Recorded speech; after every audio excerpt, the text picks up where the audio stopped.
کیا آپ نے کبھی ایسی قوم کے بارے میں سنا ہے جو پہاڑوں کو تراش کر محل بناتی تھی، جن کی طاقت کا چرچا دور دور تک تھا، اور جو غرور میں یہ کہا کرتی تھی ہم سے زیادہ طاقتور کون ہے؟ لیکن وہ ایک حقیقت بھول گئے تھے کہ ان سے زیادہ طاقتور اللہ ہے۔ یہ ہے قرآن میں بیان کی گئی ایک خوفناک اور عبرتناک داستان، قوم عاد اور حضرت ہود علیہ السلام کی۔ حضرت نوح علیہ السلام کے بعد زمین پر ایک نئی قوم پیدا ہوئی۔ یہ قوم یمن اور عمان کے درمیان ایک صحرائی علاقے احقاف میں آباد تھی۔ انہیں تاریخ میں قوم عاد کے نام سے جانا جاتا ہے۔ یہ لوگ عام انسانوں جیسے نہیں تھے۔ ان کے جسم انتہائی مضبوط اور قد بہت لمبا تھا۔ ان کی طاقت اور دولت بے مثال تھی۔ انہوں نے ایک عظیم شہر بنایا جس کا نام تھا ارم ذات العماد، یعنی ستونوں والا شہر۔ ان کے محل آسمان سے باتیں کرتے تھے۔ ان کے شہر رات کے وقت چراغوں کی روشنی سے جگمگاتے تھے، لیکن آہستہ آہستہ طاقت نے انہیں غرور میں مبتلا کر دیا۔ قوم عاد کہا کرتی تھی ہم سے زیادہ طاقتور کون ہے؟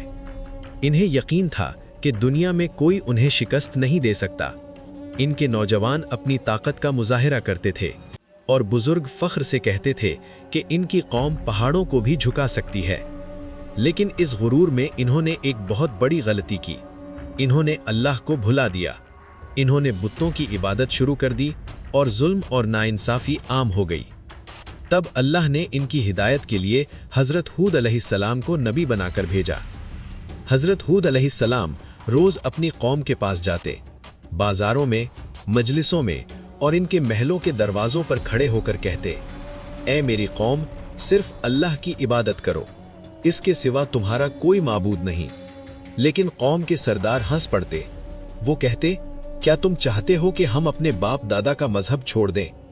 کچھ لوگ حضرت ہود علیہ السلام کا مذاق اڑاتے اور کچھ لوگ انہیں دیکھ کر راستہ بدل لیتے، لیکن حضرت ہود علیہ السلام صبر کے ساتھ انہیں سمجھاتے رہے۔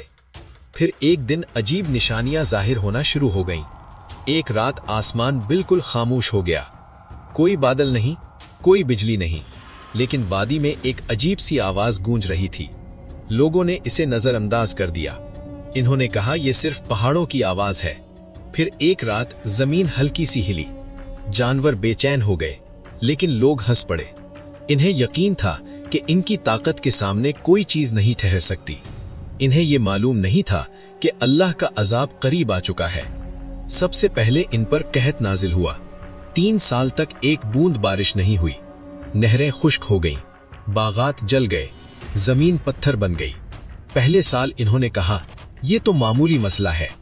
دوسرے سال پیاس نے ان کی آوازیں کمزور کر دیں، جانور گرنے لگے۔ تیسرے سال ان کے شہروں سے ہنسی اور غرور کی آوازیں ختم ہو گئیں۔ اب وہ پریشان ہو کر آسمان کی طرف دیکھتے تھے، لیکن آسمان خاموش تھا۔ پھر ایک دن آسمان پر 3 بادل نظر آئے، ایک سرخ، ایک سفید اور ایک سیاہ۔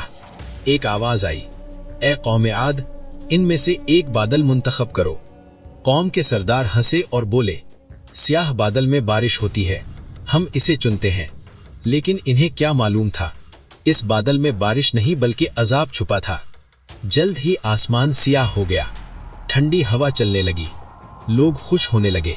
وہ سمجھ رہے تھے کہ بارش آنے والی ہے، لیکن اچانک تیز آندھی چلنے لگی، دھول اور پتھر ہوا میں اڑنے لگے، درخت زمین سے اکھڑ گئے، جانور ہوا میں اٹھنے لگے، محل اور عمارتیں گرنے لگیں۔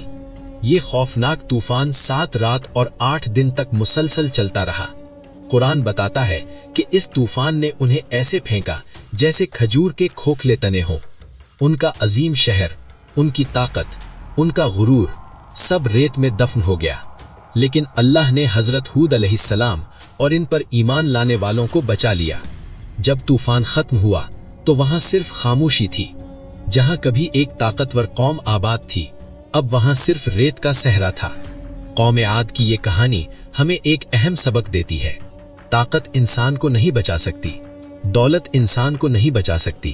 اصل عزت صرف اللہ کی اطاعت میں ہے، کیونکہ غرور ہمیشہ تباہی لاتا ہے اور عاجزی ہمیشہ کامیابی۔